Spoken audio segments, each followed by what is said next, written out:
오늘 우리가 살펴볼 본문은 스데반 집사님의 순교 사건과 그로 인해서 초대교회 성도들이 흩어지는 장면이 기록이 되어 있는데요. 스데반 집사는 초대교회가 세운 7 집사 중 한 분으로 그 당시 초대교회에서 집사라는 직분은 교회를 섬기는 직분자일 뿐만 아니라 복음을 전하는 전도자 역할도 감당했습니다. 이 사도행전 7장에는 스데반 집사가 전했던 마지막 설교가 기록이 되어 있는데, 유대인들의 반응은 어떠했을까? 54절 보시면 그들이 이 말을 듣고 마음에 찔려 그를 향하여 이를 갈았다 그랬습니다. 이와 똑같은 단어 마음에 찔려가 사도행전 2장 37절에도 등장하죠. 그들이 이 말 듣고 마음에 찔려 베드로와 다른 사도들에게 물어 이르되 형제들아 우리가 어찌할꼬 하거늘. 사도 베드로가 전할 말씀을 듣고서 마음에 찔림 받은 유대인들이 우리가 어떻게 해야 구원을 받을 수 있느냐 물어봤습니다. 그때 베드로 사도가 전했던 복음, 사도행전 2장 38절이 바로 구원의 복음과 핵심이 되는 말씀인데 함께 읽겠습니다. 시작. 베드로가 이르되 너희가 회개하여 각각 예수 그리스도의 이름으로 세례를 받고 죄사함을 받으라. 그리하면 성령의 선물을 받으리니. 아멘. 사도들이 전하는 복음을 듣고서 예수의 이름으로 세례를 받은 사람이 그 당시에 3,000명이나 됐다고 사도행전은 기록합니다. 그러면 스데반 집사의 설교를 듣고 유대인들 그 마음의 찔림에 어떻게 반응했을까? 54절 마지막 보면 정반대죠. 그를 향하여 이를 갈았다 그랬습니다. 이런 험악한 분위기 속에 스데반 집사가 놀라운 고백을 하는데 55절 56절 말씀을 보시면 스데반 집사가 이렇게 고백합니다. 스데반이 성령 충만하여 하늘 우러러 주목하여 하나님의 영광과 및 예수께서 하나님 우편에 서신 것을 보고 말하되 보라 하늘이 열리고 인자가 하나님 우편에 서신 것을 보았다고 고백합니다. 유대인들은 이 스데반 집사의 말을 걸어서 신성 모독죄로 규정했고 돌을 들어 즉결 사형시키는 장면이 57절 58절에 나옵니다. 그들이 큰 소리를 지르며 귀를 막고 일제히 그에게 달려들어 성 밖으로 내치고 돌로 칠세 증인들이 옷을 벗어 사울이라는 청년의 발 앞에 두었습니다. 스데반 집사님 돌에 맞아 순교당하는 그 마지막 순간에도 유대인들을 향해서 용서의 기도를 드리셨음을 59절 60절은 보여주고 있는데요. 중요한 말씀입니다. 함께 읽겠습니다. 그들이 돌로 스데반을 치니 스데반이 부르짖어 이르되 주 예수여 내 영혼을 받으시옵소서 하고 무릎을 꿇고 크게 불러 이르되 주여 이 죄를 그들에게 돌리지 마옵소서 이 말을 하고 자니라. 아멘. 스데반 집사의 죽음으로 초대교회는 깨지게 됐고요. 성도들이 흩어지는 장면이 사도행전 8장 1절에 나옵니다. 그달에 예루살렘에 있는 교회에 큰 박해가 있어 사도 외에는 다 유대와 사마리아 모든 땅으로 흩어졌습니다. 초대교회 성도들이 흩어지는 과정에서 하나님의 섭리가 나타났습니다. 흩어진 사람들 숨어 들어가지 아니했고 오히려 흩어짐을 기회 삼아 복음을 전하는 장면이 오늘 4절 5절에 나오고 있습니다. 그 흩어진 사람들이 두루다니며 복음의 말씀을 전할새 빌립이 사마리아 성에 내려가 그리스도를 백성에게 전파했습니다. 사마리아 성에 들어가 예수 그리스도의 메시아 되심을 전했던 빌립의 수고로 인해서 그 성에 성령의 역사가 나타났음을 오늘 7절 8절은 기록하고 있는데 마지막 말씀입니다. 함께 읽겠습니다. 많은 사람에게 붙었던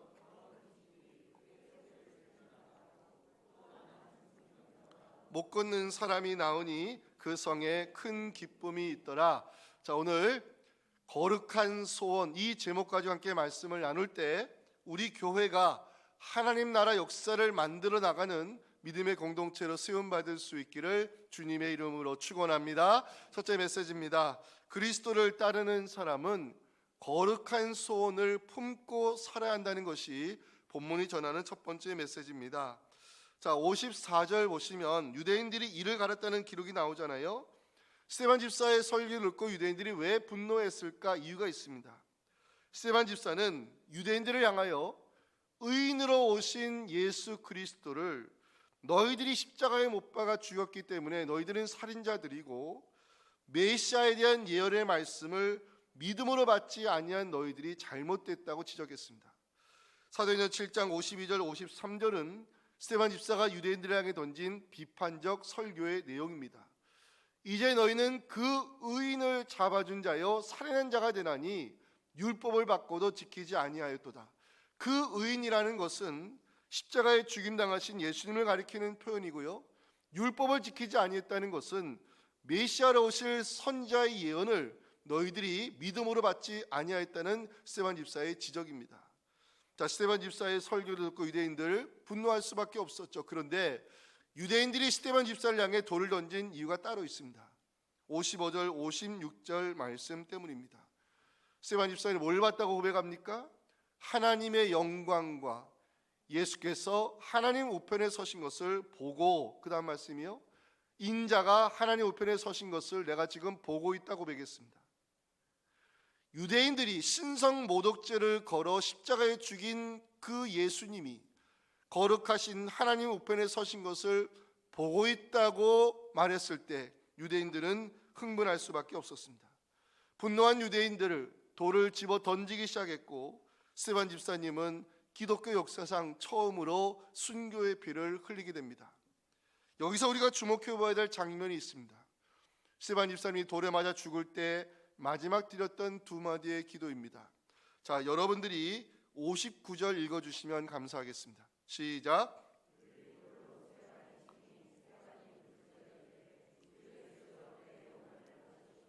이와 비슷한 기도를 제가 누가복음 23장 46절에서 읽어드리겠습니다. 예수께서 큰 소리로 불러 이르시되 아버지 내 영혼을 아버지 손에 부탁하나이다 하고 이 말씀을 하신 후 숨지시니라. 이제 여러분들이 60절 읽어주시기 바랍니다. 시작.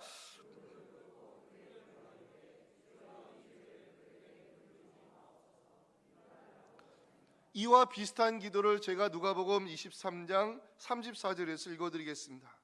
예수께서 이르시되 아버지 저들을 사하여 주옵소서 자기들이 하는 것을 알지 못함이니이다.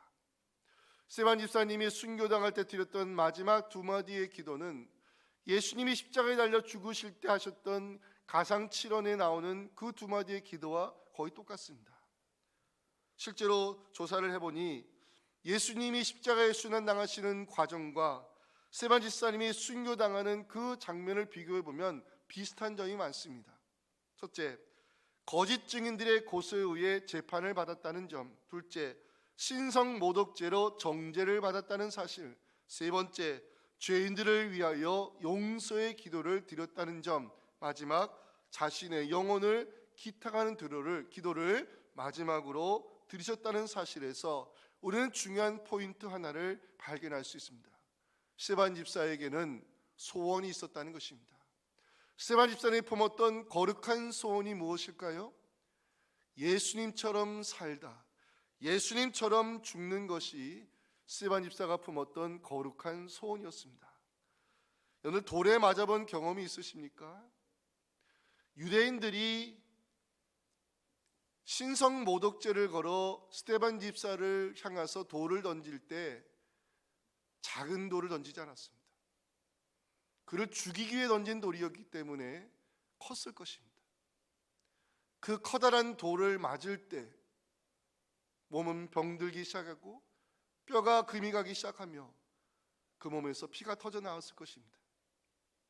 그럼에도 스데반 집사님은 내 영혼을 예수님의 손에 위탁하는 기도를 드리셨고 자신을 향해 돌을 던지는 사람들을 용서해달라고 기도했습니다. 그 이유가 무엇일까요? 예수님처럼 살다, 예수님처럼 죽는 것이 스데반 집사의 소원이었기 때문입니다.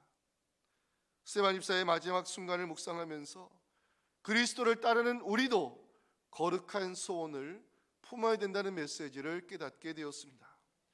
예수님처럼 살다, 예수님처럼 죽는 것이 우리 모두의 거룩한 소원이 되기를 간절히 소망합니다. 지금 우리가 가슴에 품고 있는 소원을 한번 돌아봤으면 좋겠습니다. 하나님을 믿는다 말은 하지만 여전히 우리는 세상 사람들과 똑같은 욕심을 품고 살고 있지는 않습니까? 예수님을 따른다 말은 하지만 여전히 내 안에 옛사람의 근성은 살아있지 않습니까? 성령님과 동행하고 싶다 말은 하지만 여전히 내가 가고 싶은 데를 가고 싶어하는 완악한 고집은 없습니까? 스데반 집사의 마지막 기도를 왜 성경이 기록하고 있을까요? 예수님을 닮고자 하는 것, 이것이 그리스도인의 거룩한 소원이 되어야 함을 성경은 말씀하고 있는 것입니다. 예수님처럼 살다 예수님처럼 죽는 것 손해보는 것이라 생각됩니까? 재미없는 삶이라 생각됩니까? 그렇지 않음을 본문은 우리에게 보여줍니다. 55절 마지막을 주목해 보실까요? 스데반 집사님이 하늘을 우러러 뭘 봤다 그랬습니까? 예수께서 하나님 우편에 서신 것을 내가 보았다 고백합니다. 성경에요, 예수님이 하나님 보좌 우편에 서 계신 것을 기록한 구절은 여기가 유일합니다. 성경학자들은 예수님이 서 계신 것을 두 가지로 해석합니다. 첫째, 예수 그리스도를 증거하다 죽임당한 스데반 집사님을 주님께서 하나님 나라에서 맞이하기 위해 서 계신 것이 아닐까, 이것이 첫 번째 해석이고, 두 번째, 스데반 집사가 순교자라는 사실을 하나님 앞에서 증언하기 위해 주님이 지금 증인으로 서 계신 것이 아닌가, 이것이 두 번째 해석입니다. 또 하나 주목해 볼 것은 60절입니다. 마지막에 보시면 이 말을 하고 자니라. 성경은 스데반 집사의 죽음을 가리켜서 자고 있다라고 표현합니다. 죽은 자를 자고 있다 말하는 이유가 뭘까요? 예수에 대한 믿음을 지키다 죽임당한 자는 그리스도 안에서 부활할 것을 성경이 약속하기 때문입니다. 사랑하는 성도 여러분, 예수님처럼 살다 예수님처럼 죽는 것, 우리의 소원이 되었으면 좋겠습니다.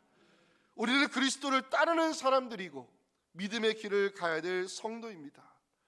예수님처럼 살다 예수님처럼 죽기를 바라는 여러분들을 주님께서 하나님 나라에서 기쁨으로 맞이해 주시기를 주님의 이름으로 축복합니다. 마지막 메시지입니다. 우리는 하나님 나라 역사를 만들어가는 사람이 되어야 한다는 사실입니다. 스데반 집사의 순교는 후폭풍을 불러왔습니다. 8장 1절 보시면 그날에 예루살렘에는 교회에 큰 박해가 있어 흩어졌다 그랬습니다. 그날이 어떤 날입니까? 스데반 집사가 유대인들이 던진 돌에 의해 죽임을 당하는 최초의 순교의 피를 흘린 날입니다. 그날이 어떤 날입니까? 초대교회가 깨진 날이고 성도들이 흩어지는 날이었습니다.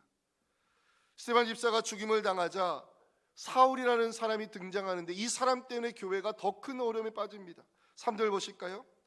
사울이 교회를 잔멸할세, 이 잔멸이라는 단어를 찾아보니까 헬라어로 파괴하다, 황폐하게 만들다 이런 뜻인데, 원래 헬라어 원어로는 멧돼지가 밭에 들어가서 엉망으로 만들 때 이 잔멸한 단어를 씁니다.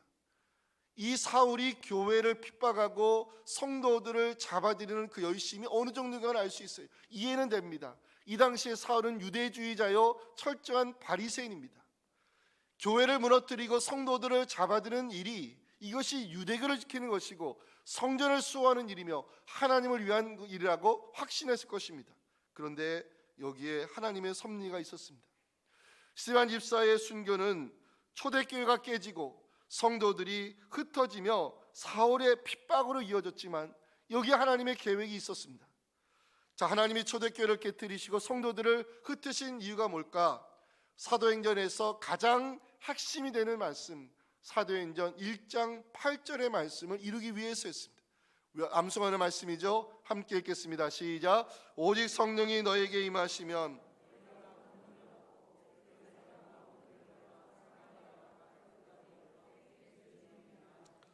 마가의 다락방에 임한 성령, 그 성령을 받은 사도들이 나가 복음을 전했을 때 예루살렘이 뒤집어졌습니다. 사도 베드로의 한마디 설교에 3,000명이 회개했고요, 그 사도들이 전한 복음 때문에 5,000명이 예수 이름으로 세례받는 구원의 역사가 예루살렘에 일어났습니다. 문제는 복음의 물결이 사도행전 7장에 오기까지 예루살렘을 넘어가지 못하고 있었다는 데 문제가 있습니다. 하나님은 스데반 집사의 순교를 계기 삼아 성도들을 흩으셨고 그 흩어진 사람들을 통해 복음의 물결이 드디어 예루살렘을 넘게 만드신 것입니다. 그게 4절입니다. 그 흩어진 사람들이 두루다니며 복음의 말씀을 전했습니다. 이 흩어진 사람들이라는 표현을 찾아보니까 이 흩어진 사람들이라는 표현 속에요 씨를 뿌리다는 의미가 담겨 있더라고요. 흩어진 사람들이 누굽니까? 복음의 씨앗을 뿌린 사람들입니다. 스데반 집사의 순교, 죽음으로 끝이 아니었습니다. 초대교회는 깨지고 성도들은 흩어졌지만 그 흩어진 성도들은 복음의 씨앗을 뿌리는 사람이 되어 드디어 이 복음의 물결이 예루살렘을 넘어 이 사마리아와 안디옥에까지 이르게 됐음을 사도행전 11장 19절 20절은 증거하고 있습니다. 그때 스데반의 일로 일어난 환란으로 말미암아 흩어진 자들이 복음의 씨를 뿌리는데 안디옥에까지 주 예수가 전파됐다 그랬습니다. 하나님의 섭리가 얼마나 위대한지 본문에 3번이나 등장하는 이름이 있습니다. 보실까요? 7장 58절, 8장 1절, 8장 3절에 사울이라는 이름이 3번이나 나오고 있습니다. 스데반 집사의 피 묻은 옷을 증인으로 받은 사람이 사울입니다. 초대교회를 무너뜨리고 이 성도들을 잡아들인데 앞장섰던 인물이 사울입니다. 근데 왜 성경은 사울의 이름을 본문에서 3번이나 언급할까요? 이 훗날 사울이 어떤 사람이 됩니까? 다메섹 도상에서 부활의 예수를 만난 이후에 이방인의 사도로 부름받은 이 사도 바울이 신약성경 13권의 저자로, 위대한 복음의 사역자로, 그리고 위대한 교회 개척자로, 그리고 기독교 역사상 처음으로 파송받은 선교사가 됩니다. 이것이 바로 하나님의 계획이었다는 것입니다. 신기한 것은요, 스데반 집사가 기독교 역사상 처음으로 순교의 피를 흘렸는데 그 순교의 피를 받은 사도 바울이 기독교 역사상 처음으로 파송받은 최초의 선교사가 되었다는 사실입니다. 이것이 하나님의 섭리입니다. 이제 우리가 살펴볼 것은 흩어진 사람들 때문에 하나님께서 어떤 역사를 만들어 갔느냐. 첫째, 미랄의 역사입니다. 스데반 집사의 죽음은 그것으로 끝이 아니었습니다. 스데반 집사의 순교는 성도들이 흩어지는 계기가 됐고 그 흩어진 사람들이 뿌린 복음의 씨앗 때문에 수많은 사람들이 주께로 돌아오는 구원의 역사가 일어났습니다. 하나님은 스데반 집사의 죽음을 하늘의 미랄 삼아 복음의 물결이 땅끝까지 이르는 디딤돌이 되게 하신 것입니다. 요한복음 12장 24절 유명한 말씀이죠. 우리가 모두 미랄의 정신을 가지고 살아야 됨을 성경은 이렇게 말씀합니다. 함께 읽겠습니다. 내가 진실로 진실로 너희에게 이르노니 하늘의 밀이 땅에 떨어져 죽지 아니하면 하늘 그대로 있고 죽으면 많은 열매를 맺느니라. 아멘. 사랑하는 성도 여러분, 저를 한번 따라하면 좋겠습니다. 나는 죽고 예수로 사는 사람. 한 번 더요. 나는 죽고 예수로 사는 사람. 이 사람이 진짜 크리스찬입니다. 미랄의 정신을 가지고 나는 죽고 예수로 살고 있는 여러분들 때문에 많은 영혼들이 죽기를 돌아오는 구원의 역사 일어나기를 간절히 소망합니다. 두 번째, 흩어진 사람들 때문에 하나님이 어떤 역사를 만들었느냐, 바로 풀림의 역사입니다. 풀림의 역사. 5절 보실까요? 5절. 빌립이 사마리아 성에 내려가 그리스도를 백성에게 전파하는 장면이 나오죠. 빌립이 전한 복음 때문에 사마리아 성에 어떤 역사가 일어나느냐, 우리 7절 말씀이 은혜가 되는데 함께 읽겠습니다. 시작. 많은 사람에게 붙었던 더러운 귀신들이 크게 소리를 지르며 나가고 또 많은 중풍병자와 못 걷는 사람이 나왔다 그랬습니다. 빌립이 예수 그리스도의 메시아 되심을 선포했을 때 더러운 귀신들이 도망가고 이 질병이, 많은 질병의 환자들이 고침하는 치유 역사가 일어났다 그랬어요. 제가 7절 말씀을 묵상하며 은혜를 받았습니다. 그리고 깨달았습니다. 예수 그리스도의 이름을 믿음으로 선포하면 매었던 것들이 풀리는 풀림의 역사가 일어난다는 사실입니다. 더러운 귀신이 나갔다 그랬죠. 이 더러운이라는 단어를 찾아보니까 헬라어로 악한 영입니다. 자, 예수의 이름을 선포하면 왜 더러운 귀신이 떠나갈까? 왜 악한 영이 물러간지 아십니까? 예수 그리스도는 사탄 마귀를 굴복시킨 강한 자이시기 때문에 그렇습니다.